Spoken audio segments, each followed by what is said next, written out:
as we inch closer to the expiry of the current National Housing Strategy, the Social Housing and Human Rights Coalition thought it would be important for us to begin to mobilize. It's not too early to start mobilizing to ensure that a renewed national housing strategy better responds to the housing needs of low-income renter households, because we know that the previous, or the one that's active now, has not done a very good job at that.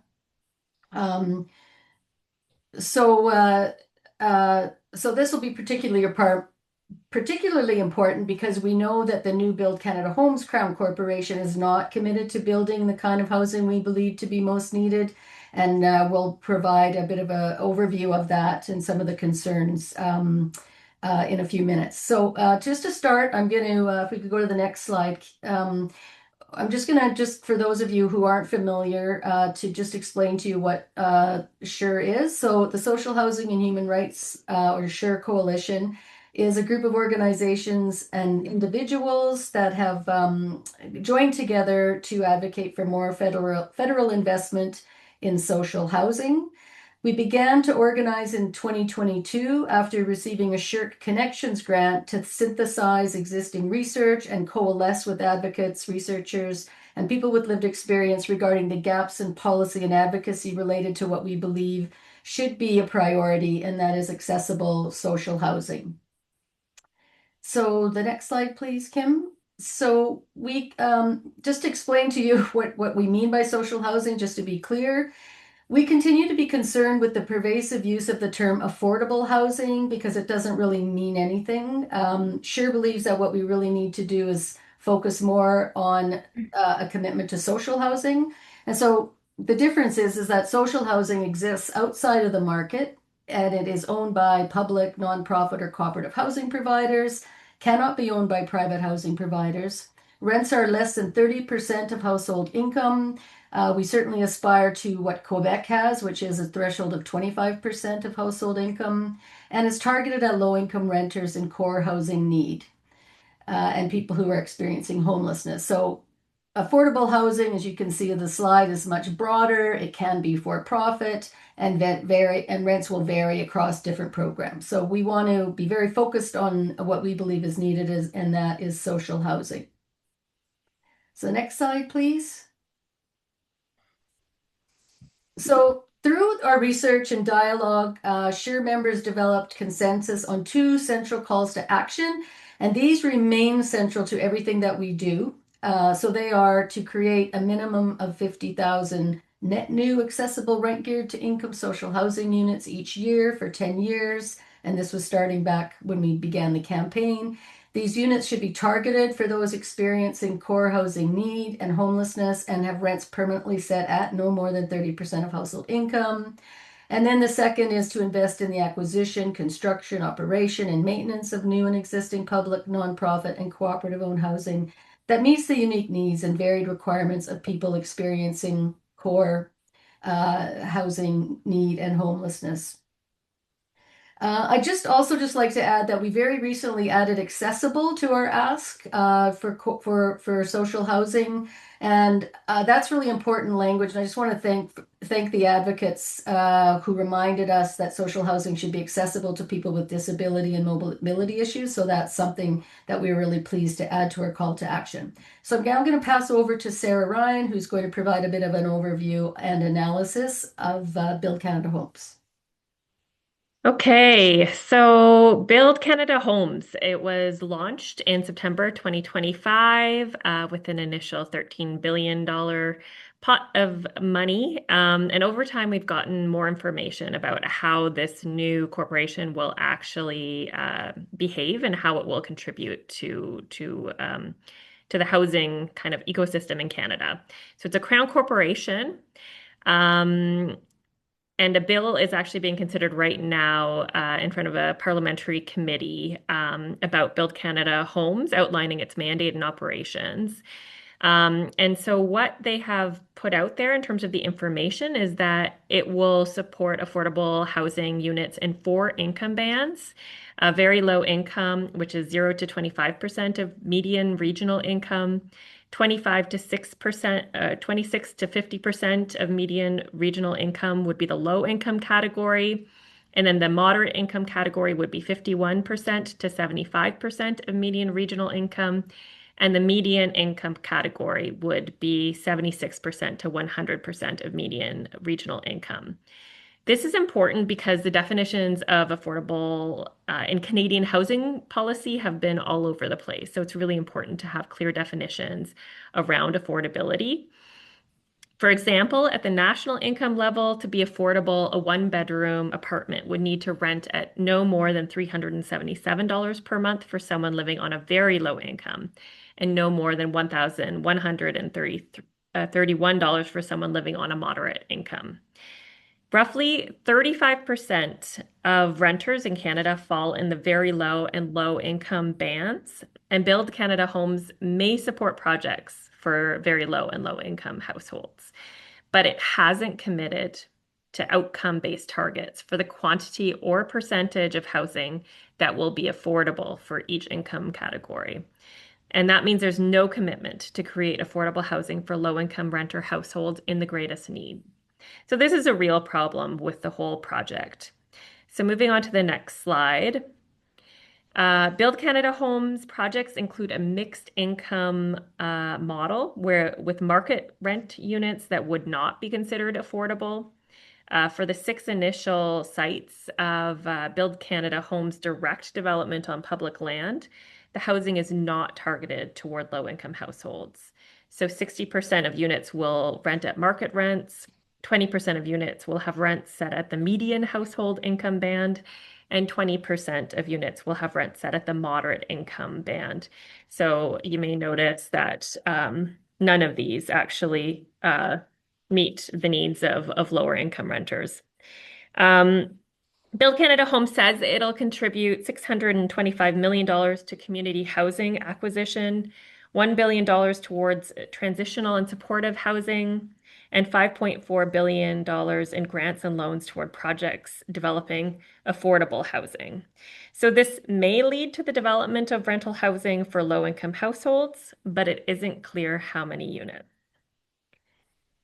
So Build Canada Homes could create 13,000 units of housing affordable to low and very low income households over 5 years. But this is very uncertain. And if you compare this with social housing and human rights demands, which are to create a minimum of 50,000 new accessible rent geared to income social housing units each year, this is just like barely a drop in the bucket of what is needed. So moving on to the next slide.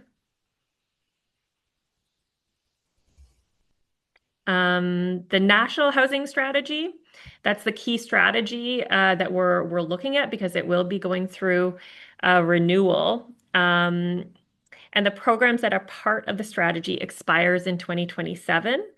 And the Parliamentary Budget Officer estimates a decline in program funding of 56% from 9.8 billion in 2025 to 2026 to 4.3 billion in 2028 to 2029 as existing funding programs expire. So this is a huge drop in federal funding for housing.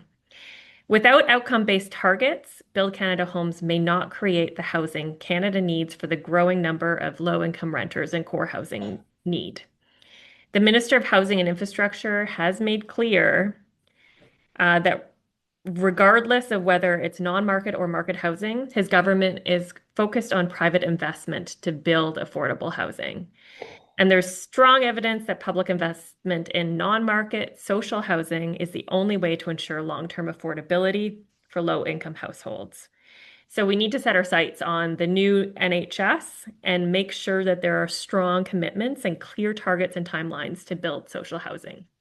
So now I'll pass it over to Kirsten. Thanks. So, as the government works on developing the next national housing strategy, it's going to hear from different voices across the housing sector, each with their own priorities for housing policy.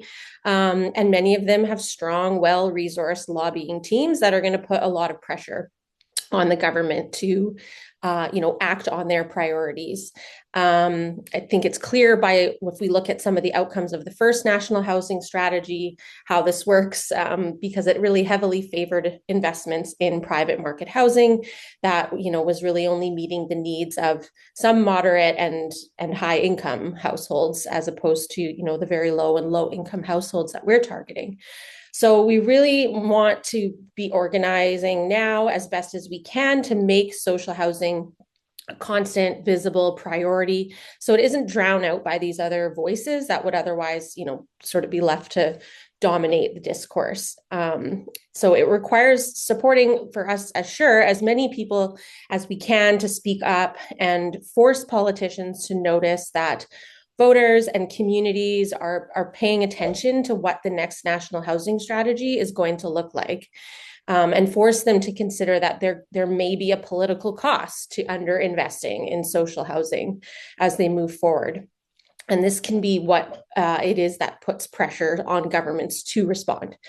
So SURE has put forward some concrete asks that we went over, provided some shared language and framing that will allow our supporters to make consistent demands across regions, which is going to make our advocacy together more credible and harder to dismiss. So right now, we've identified 4 things that you can do to help elevate social housing in the conversation around the national housing strategy. And we're going to go into breakout groups to discuss these further. But first is sending a submission around the Build Canada Homes Act, which is something they're allowing for right now.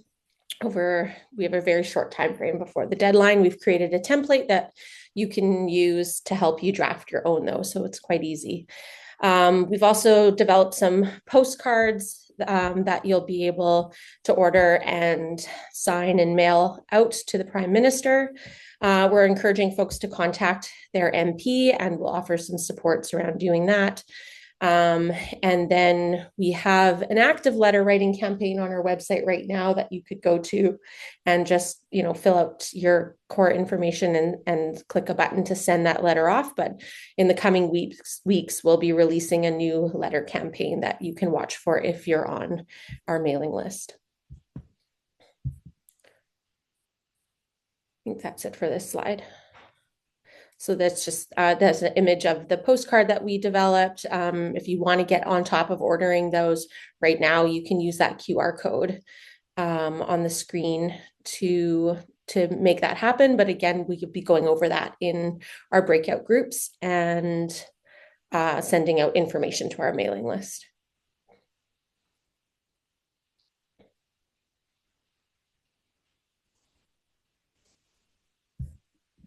So here on the slide, we have the QR code at the top that you can use to get onto our email list.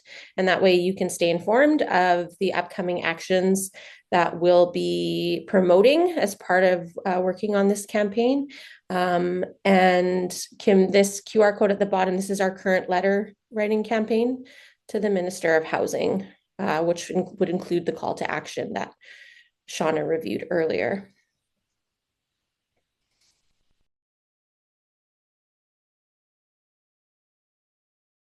Okay, great.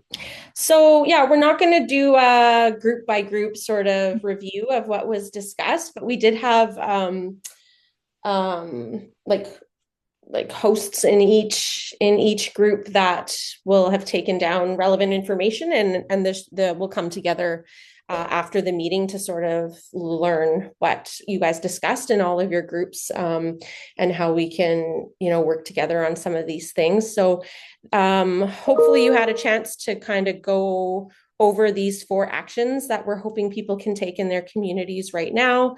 That this opportunity to send a submission to HUMA around Build Canada Homes is very tight time frame, with the deadline being this Friday. But we're hoping that people will find our template very helpful if they are interested in just sort of copy and pasting some language to put something on their own letterhead.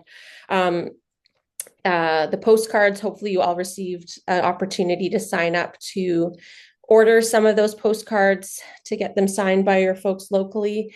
And if you want to meet with your MP or, send a letter to your MP, like a reminder that we are here to support you and your organizations with that. And the letter writing campaign, hopefully the host provided a link to that for you. But I'm assuming, Kim, once the webinar is done in the coming days, we'll be sending something out to everybody here just to make sure you got all the links to participate in all of those actions and have what you need to be able to do that. On the screen right now, again, if you're not signed up to the SURE mailing list, if you can take your phones and scan that QR code. You can also just go to our website, moresocialhousing.ca, and click on the button to endorse the campaign. And that's what gets you subscribed to our newsletter and how you can stay informed around the actions you can take right now, but also future actions. We don't have a ton of detail at the moment around, the timelines for consultations and decisions around the next version of the National Housing Strategy. What I have heard is that they are maybe looking at doing some consultations in the coming months and making some decisions around it over the summer. So it does seem like perhaps these next several months are going to be a really important time for us to be taking action and being on top of this. So we'll keep everybody posted as we hear about opportunities to participate in, the federal government's official processes around this, but also keep you posted on the opportunities that SURE creates for you to mobilize your own communities to ensure those decision makers are hearing directly from all of us. So I think that's everything. Is there anything any other information that folks need to be provided before we wrapped up? Just checking in with the others in our planning group. Kirsten, I'll just jump in quickly. Victor, who was in our group, I think Victor has had to leave, but reminded us, and we had talked about this as well, about the pre-budget consultations. And so we didn't talk about that today, but that is also something that we'll be doing as well. And I think the deadline is end of April for that one. Right. Yeah, so just a reminder from Victor on that. Okay, and I see Kaylee put our email address just now in the chat so that if you do want to get in touch with anyone from the coalition about getting more involved, or if you just have any feedback or discussions that you want to have, just send us an email there. Okay, I think that is everything. We'll wrap up a few minutes early. Thank you all so much for being here and participating in this conversation, and we hope to stay connected with you over the next several months, see what we can do together. Take care, everyone.